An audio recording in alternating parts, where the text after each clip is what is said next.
This episode of The Energy Show is proudly sponsored by Sunlight and Power, the Bay Area's leading commercial and residential solar contractor. SLP has been designing and installing photovoltaic, battery backup, and solar thermal solutions since 1976. Help fight climate change. Go solar with Sunlight and Power today. So, you want to save the world with clean energy? Make money doing it? Confused about the economic and technical realities of residential and commercial solar, batteries, heat pumps, EVs? Want the real-world scoop on new energy technologies, not manufacturer hype? Then tune in to the weekly Energy Show, hosted by Barry Cinnamon. Insights from Barry's 40-plus years in the solar and energy industry will help you understand the future ways we'll generate and consume energy. And now, here's Barry. Welcome to this week's Energy Show. Now, in case you've been under a rock, March is Women's History Month. And we talked in our company marketing department about a podcast on this topic. And I looked around, it's pretty easy to do because women are so involved in our energy transition, not just in solar, but in batteries and the hydrogen economy and policy and electrification and manufacturing.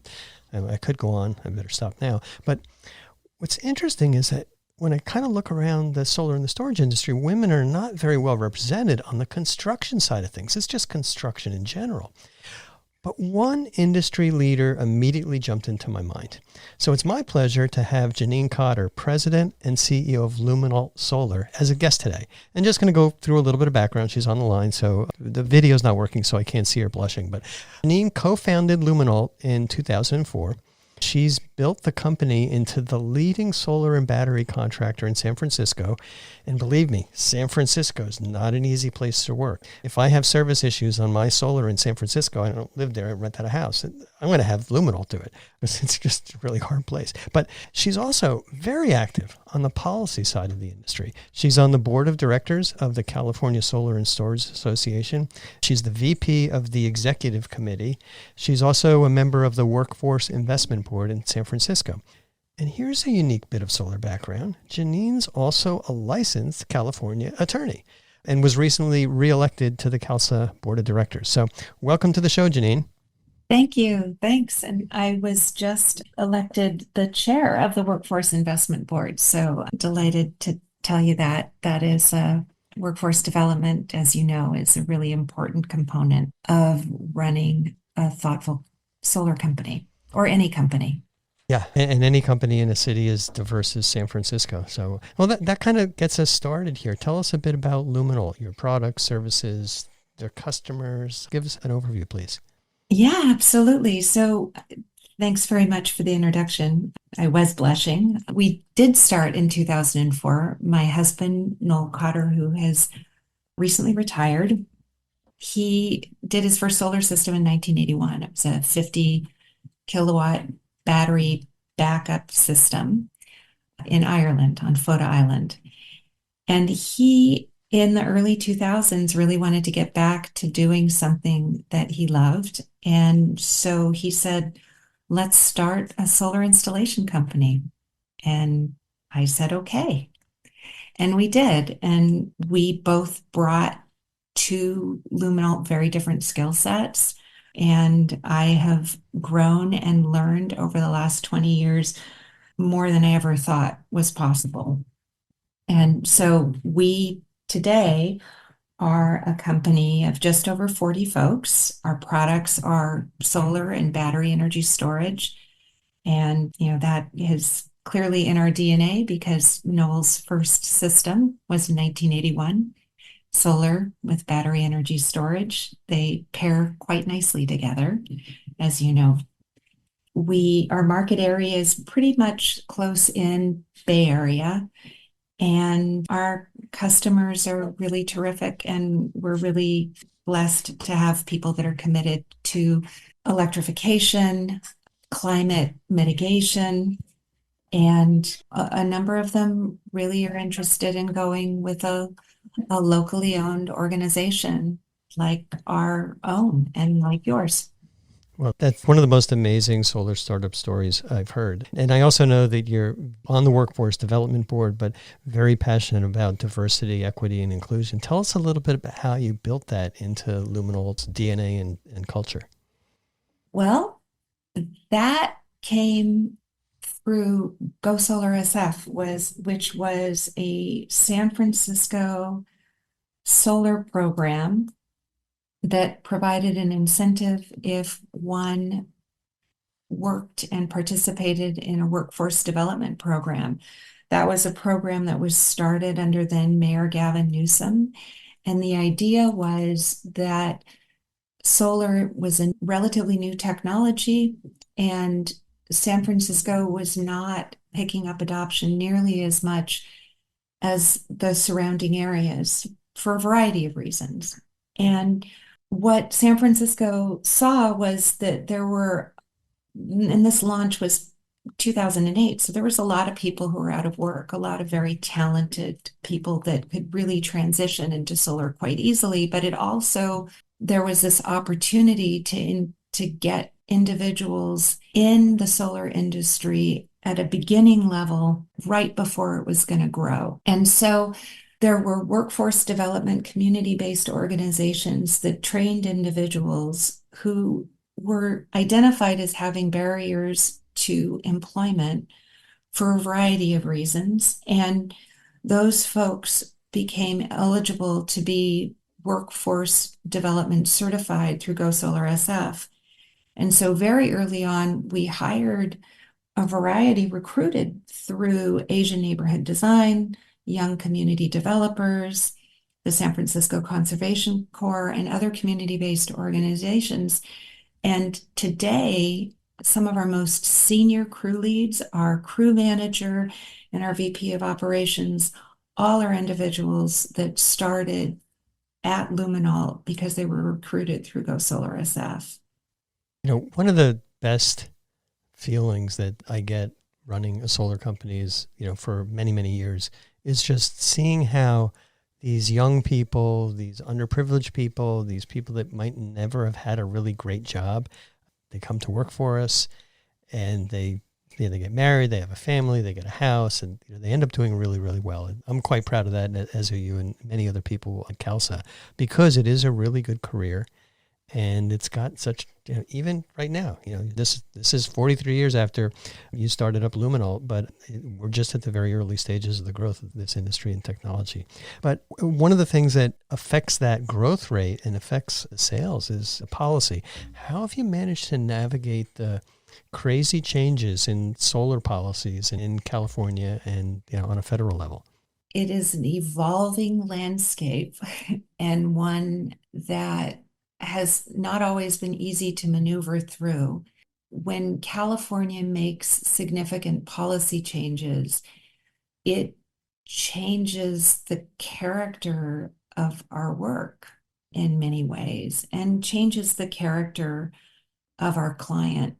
And the most recent changes in 2023, in which rooftop solar was really impacted in a really unfortunate way by decisions by the California Public Utilities Commission, that caused our client base to become folks that, and I think also because interest rates are so high, to be people who were really committed to the idea of solar and wanted a reasonable return on investment, but were not deterred by the changes that were made in net energy metering. And so I think one of the things that I have learned throughout the changes is that how one designs and installs a system and the equipment that one selects oftentimes is driven by policy as much as it is by what would make sense absent that policy. Yeah, it's really, really hard to keep up with these changes in policy. And, consistently for me over the past, almost 25 years is the investments we make in, the California Solar and Storage Association, previously CalSIA, and then, also for many years in the national SEIA, is those organizations are the ones that are lobbying for the success of our business. And if there's one message I'd like to send out to everybody listening to this podcast is if you're in the solar industry, you really have to make sure that you're contributing to both your local and perhaps your national solar organization, because that's really going to help get good policy going. But as you and I both know, Jeanine, being involved also gives us some insight and advance notice on what's happening. So we're not always like, boom, surprised that, oh, heck, on April 15th, we can no longer be under net metering. Because we've been engaged in contributing to CalSA and helping, we had 6 to 9 months of advance notice that something was going to happen and it might not be great. That's how we learn about the changes in policies that are coming down the pike.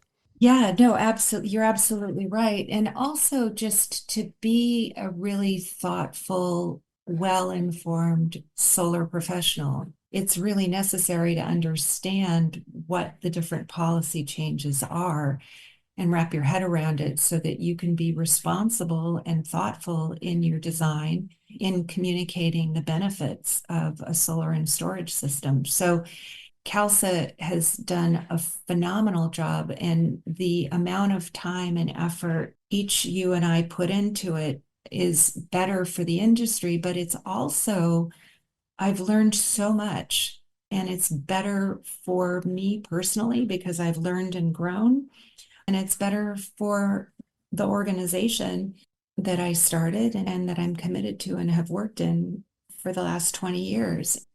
And my colleagues are members of committees, and the investment of time and commitment and that sort of sweat equity, as well as the dollars that we contribute, actually come back to us in really being able to participate in trying to shape better policy so that California has a sustainable conversion to clean energy source that is distributed and helps us mitigate climate and helps reduce the cost of the grid and helps us be more resilient and keeps jobs locally in the communities where those systems are built. Yeah, it all makes so much sense. It's like a triple bottom line that we're helping the industry, we're helping our companies individually, and we're also helping the people that are on our team that are participating. And you touched on a point that I got to do more of this, is make sure that people on my team, if they're so inclined, are active in CalSA on certain committees, because every organization like CalSA needs all the help they can.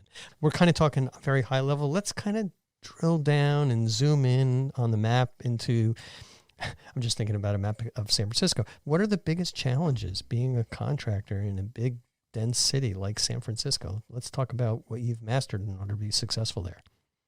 Well, unlike many places, parking is challenging. Finding parking, we build up as opposed to building out. Many of our buildings are connected to other buildings. The building stock for the most part is old. So there's a lot of diversity in the types of buildings. There's a lot of flat roofs, which is distinct from a lot of other locations around the Bay Area. Getting panels up 3 stories can be hard. I just think about being on the roof in my house in San Francisco, getting that constructed, and everything you mentioned was always a hassle. How has it been working with PG&E on electrical side and the interconnection side? Because you mentioned that the houses are all kind of close together and the meter, may not always be that accessible. How do you address that? Well, yeah, I mean, we also have a lot of multi-family housing and tenants in common, so meter labeling is not always perfect. Sometimes we've discovered that one neighbor was paying for somebody else's electric bill. So there's all sorts of discoveries that one finds through PG&E. But, PG&E goes through cycles of interconnection being extraordinarily difficult and interconnection kind of moving relatively smoothly. Right now, it seems to be moving a little smoother than it has in the not so distant past. main service panel upgrades, and new service continues to be really challenging. Are you finding that as well? How many years does it typically take, and how many hundreds of thousands of dollars? No, just kidding. But yeah, it's always been a nightmare. The overhead stuff, six months maybe, that's an average. Anything underground, it's 1 to 2 years or longer. or longer. Yeah, it's a nightmare. Yeah, it's really, and the other piece that has really reared its head that is very challenging, and I'm not sure if this is more challenging in San Francisco or if equally challenging in San Francisco as in other locations, is the gas riser situation where where the home had its gas meter placed next to where in its electrical meter where PG&E told us or told the homeowner it needed to go, or the contractor that it needed to go. And oftentimes they're located in places that are not okay for us to be able to install solar. And that issue is coming up a lot. Wow.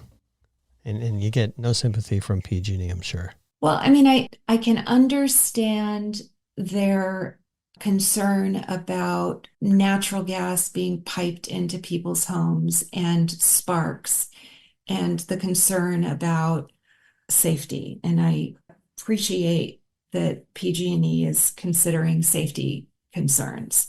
But electrifying a household and moving towards electrification is impeded when people have to invest tens of thousands of dollars to be able to do something to electrify, if they have to first deal with paying to fix where their gas riser is relative to their panels. Wow. I mean, we haven't encountered that, but that's really, really hard to address. You're talking about a lot of underground work and a lot of digging.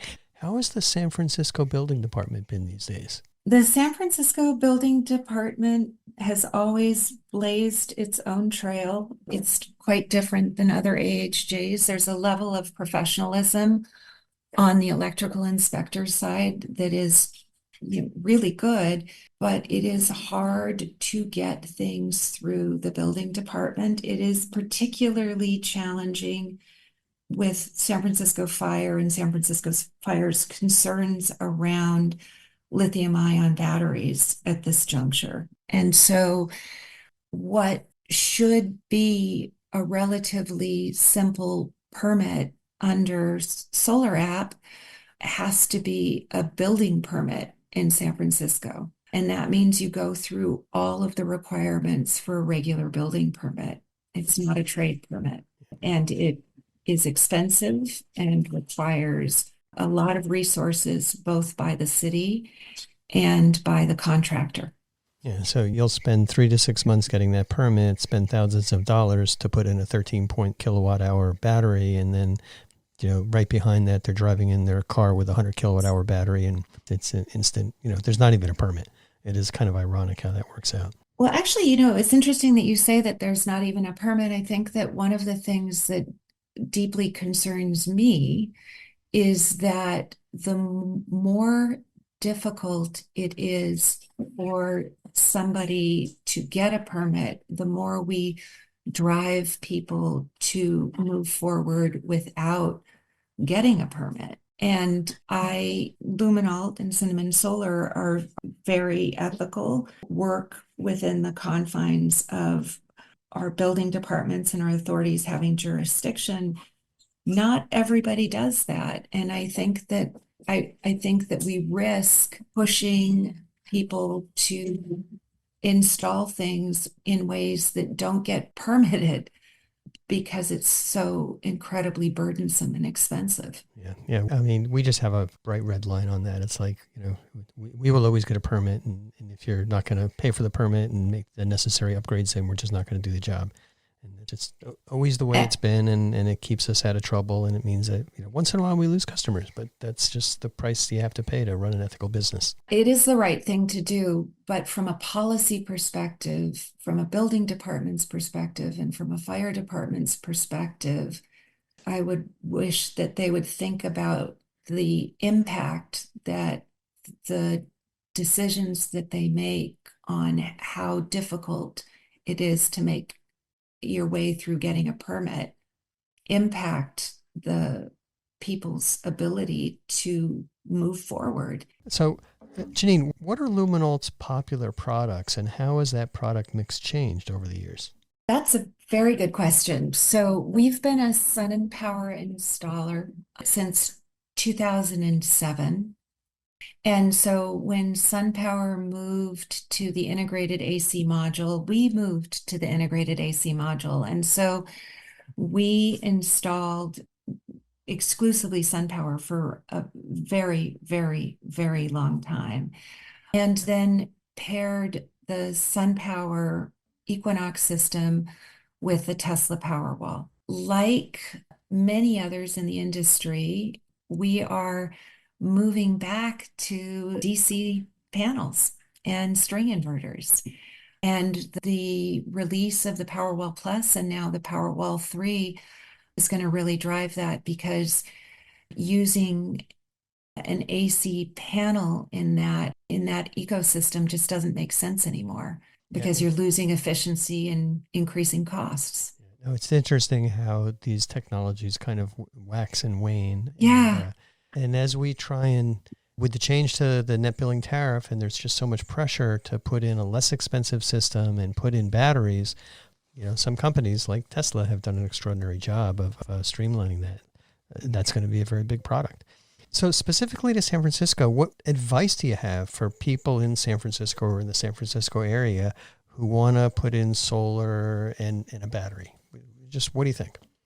Well, I would ask that they look towards a number of the really excellent local companies that are based in San Francisco when they consider going solar. San Francisco has some really long-standing and relatively newer companies that are really good at what they do. We do an analysis of permits in San Francisco every year, and it's pretty surprising to see how many companies come into San Francisco and will do sort of one or two jobs and then aren't back, and we don't see them pulling permits again.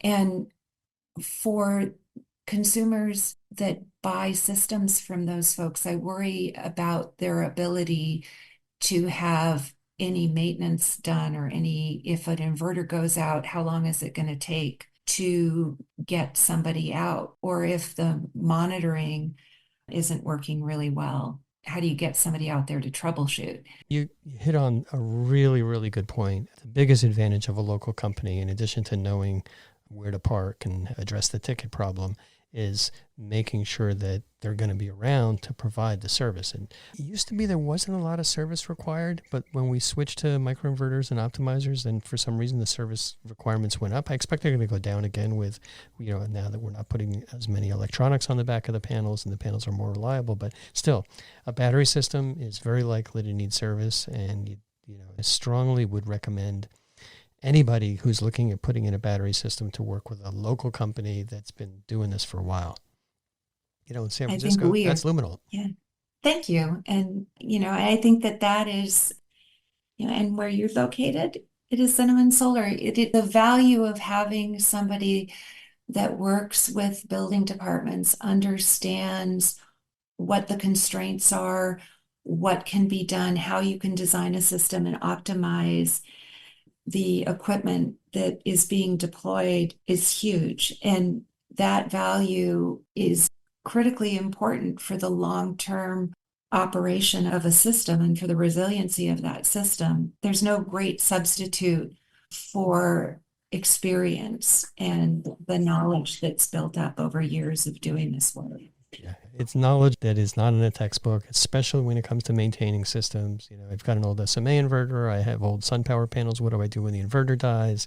What are these little wires on the back? It's just so important. So that's for people who are interested in buying or installing solar and storage. But what advice do you have for people who want to get into our industry? And we used to define it as solar, and now it's solar and storage, and now it's electrification.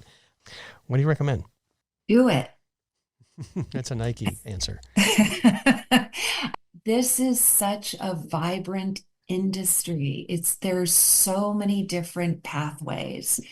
There's so many different jobs. I find it really exciting to do something that matters, do something that impacts the climate, do something that creates quality jobs, do something that is meaningful and has longevity and creates impact. When we build a system, that system is going to operate for decades. And that's pretty exciting. And as my colleagues and I bike or walk or drive around the city, we get to see our work. And it's pretty exciting. It's funny you mentioned that because I bike to work pretty often, and it's just amazing over the years how many more solar panels I see on the way biking into work. Mm-hmm. And then I'm always like kicking myself. It's like, why didn't we put those in? But I'm just happy that there's many more people putting the systems in. So do you have any special advice for women on how to navigate the traditionally male-oriented construction industry? You're hearing a couple of installers leaving the warehouse right now, women as well. Yeah, that was really good. You did that. It was really good that my colleague yelled out goodbye. and so I'm asking the question, how do you navigate the traditionally male-oriented construction industry? I hear female workers saying goodbye at 5:48. Yeah, and you say goodbye. Well, I think there's all sorts of different positions in solar, and the field provides a lot of opportunity for professional growth and knowledge and learning multi-craft trade. And so, solar brings with it all sorts of different specialties that one needs to learn that are associated with our craft. And so you're building rack, you're doing electrical work that is related to generation, you're doing load panels, you're doing carpentry. I mean, it's so multidisciplined. It's a really great way to learn how to do a bunch of different things around the construction of and the building of anything, really.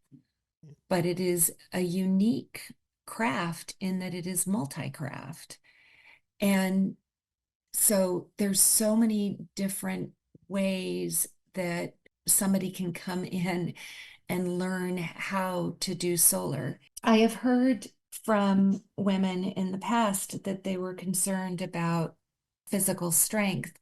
And my colleague Pam Kwan once said, well, a solar panel roughly weighs the same as a toddler.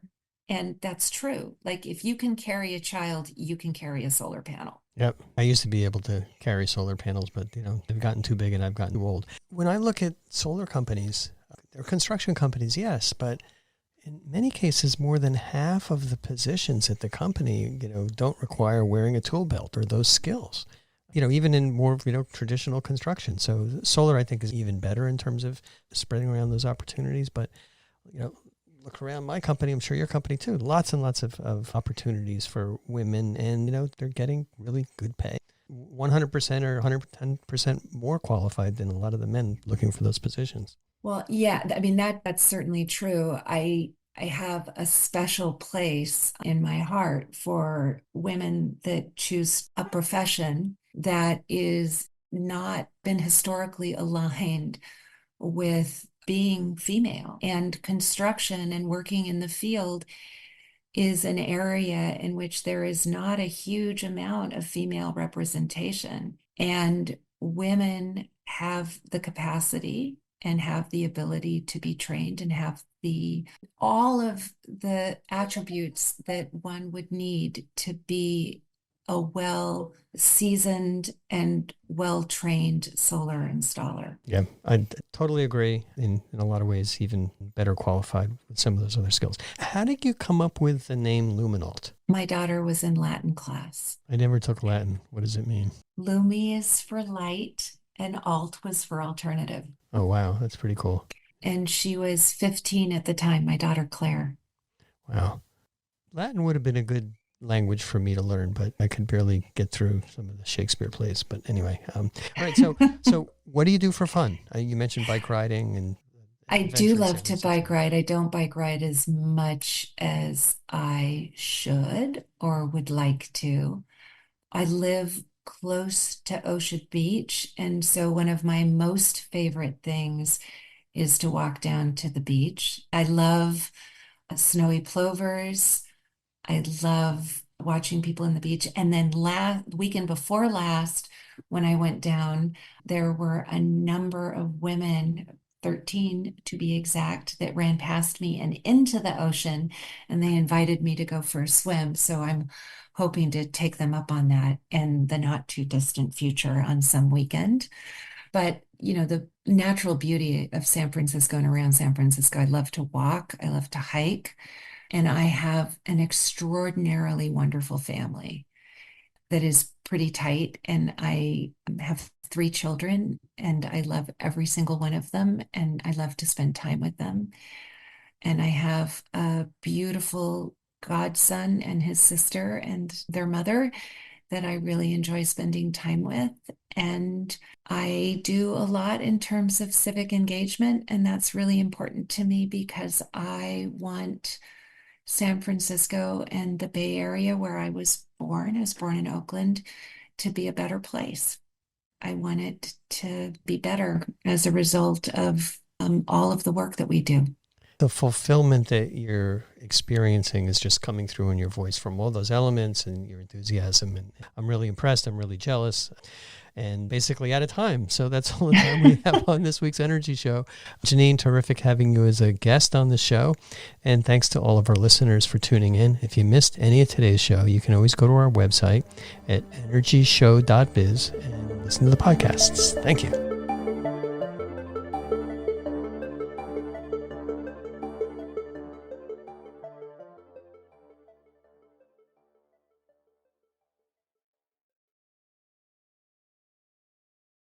This episode of The Energy Show was proudly sponsored by Sunlight and Power, the Bay Area's leading commercial and residential solar contractor.